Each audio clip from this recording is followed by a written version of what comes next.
Здравейте! Днес ще се опитам да направим нещо по-дълго с малко повече денивелация, около 220-30 км с около 3000 метра денивелация. До скоро! И така, днескашното каране започва с един страхотен колизач. Часа е 9:10.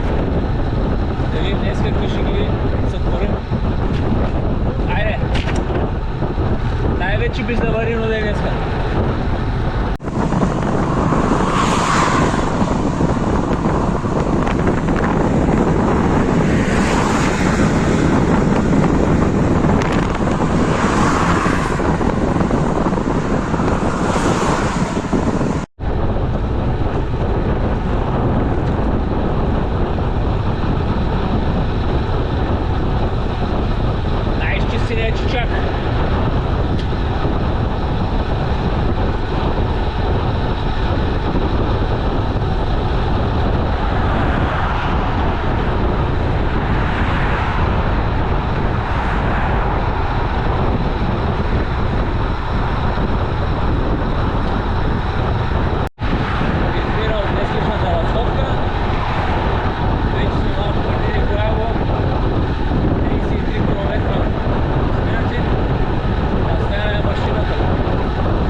Вече сме в подножието на планината, град Село или Твърдица.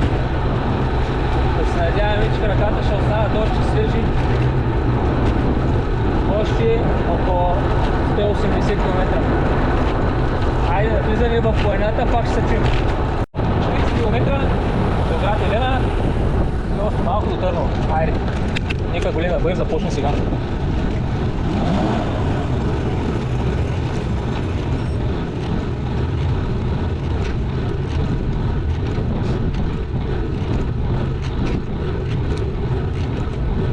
Времето е страхотно, природата е тя, бъде рейн страмен.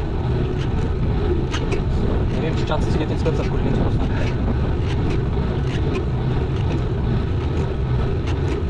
Ако чува ти скърца, ни колина е.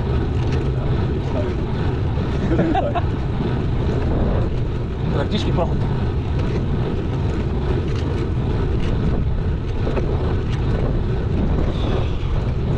Процентите са 8. Не може пайквич. Пята рая на среща. Само за зрителите.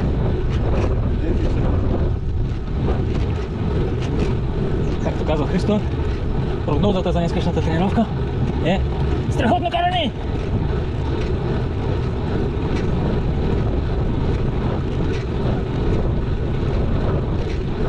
И процентите продължават да са 8. Разговорите почнаха да намалят.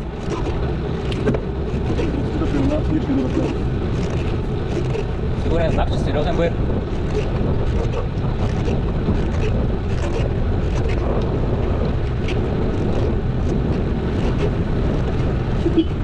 Здрасти.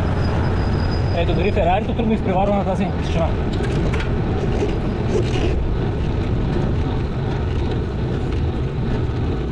Айде, скоро. 2 часа от днескашната тренировка, почти 59 км. И тук е източника на живот. Трябва да се зареди малко вода. Че после не се знае какво ще не очаква нагоре.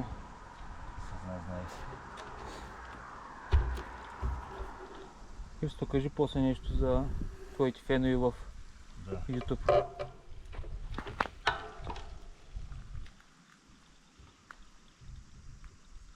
Ето имаме полицейски ескорт, лампите светят, мигат. Да. За моите фенове мога да кажа само, че ще орем дълга нива днеска с батники и да успеем да я изорем. Иначе трябва да се заобаждаме на кугарите да ме прибират.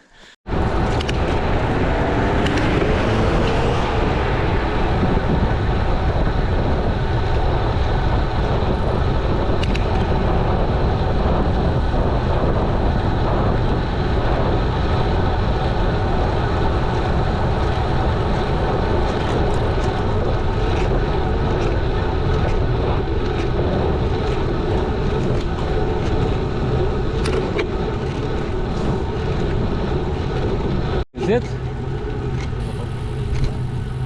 Твърдица беше преди 17, Елена сега сме надолу.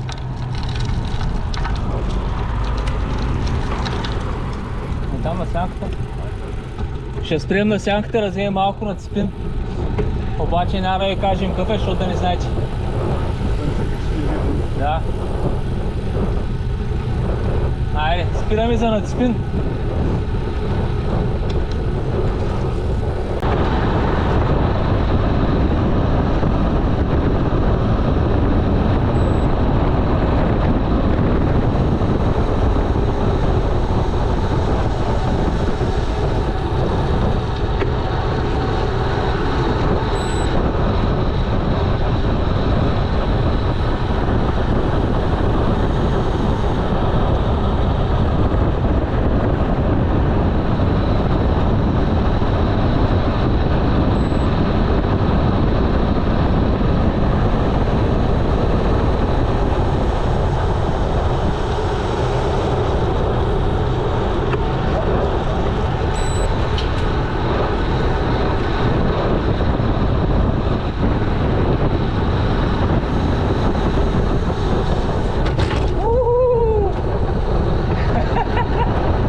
Денивелация вече са задгърбани.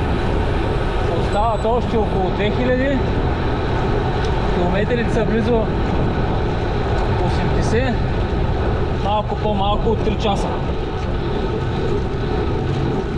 Ако имаме нужда от помощ, търсете на пицария Уно. Пицария Уно ще ни трябва може би помощ за сметката някой да оправи. Хайде до скоро! Уйновци и Мийковци. Който е ходил на къща за гости, знае.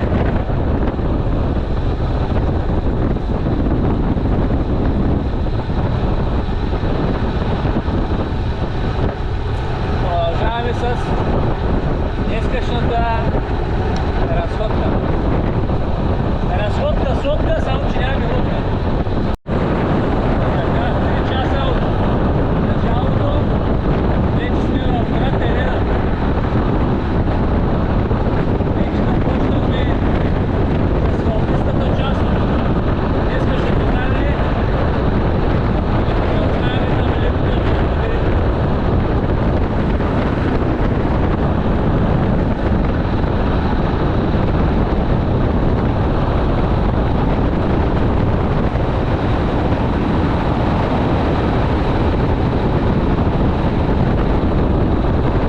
Правят много импланти. Гърдевци. Идваш, барат ти гърдите и преценяват какво да ти направят. Дали да те напомпят или да те инжектират.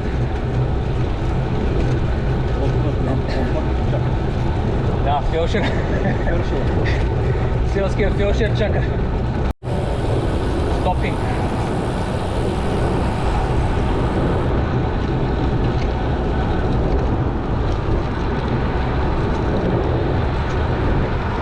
Малко след разклона за Хаинбоаза. 4 часа и половина, 130 км и за Митрополис Габрово. На днескашното приключение 145 км. Намираме се 13 км преди Габрово. Жегата вече е много сериозна. Обаче ние сме кораи чичаци, не се предаваме. Близо 42 кг температурата.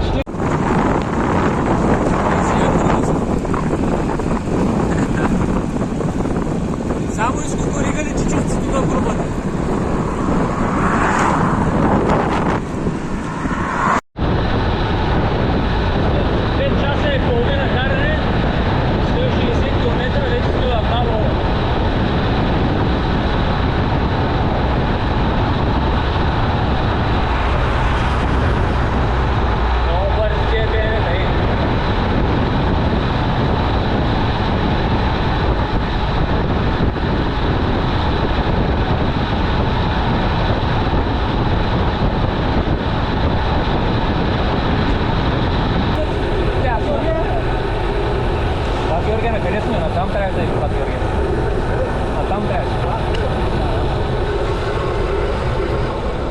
Бат Георгий, обърни упърка бъдя!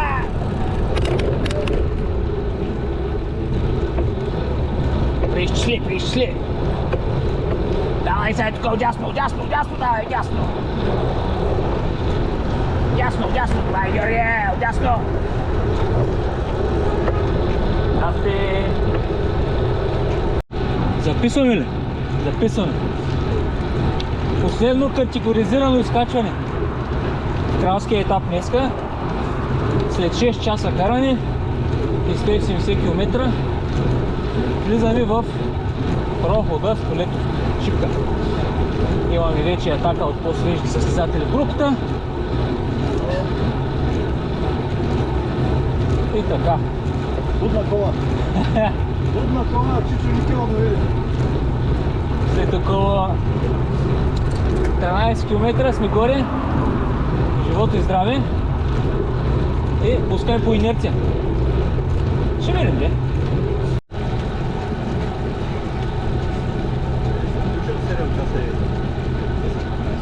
Да. Вече сме на върха. Така, в момента е подходящ да благодаря на Христо за това, че ми отдисва да правим щурочи.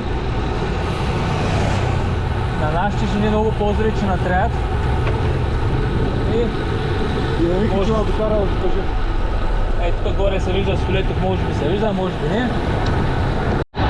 Град Шипка, 7 часа и 20 минути, 200 км. GoPro-то му свърши батерията, за да пак снимаме телефон. Его батеристо. След 7 часа и 40 минути и 210 км сме отново в Казанлък. Батеристо го изпращам. А пък аз имам още малко да се превера.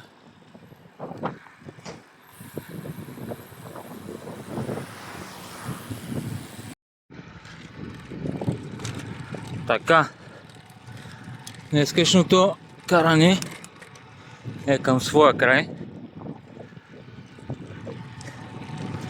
7 часа 52 минути, 216 км. Друго какво пише тук?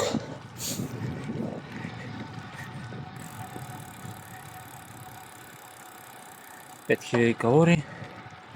Нищо особено.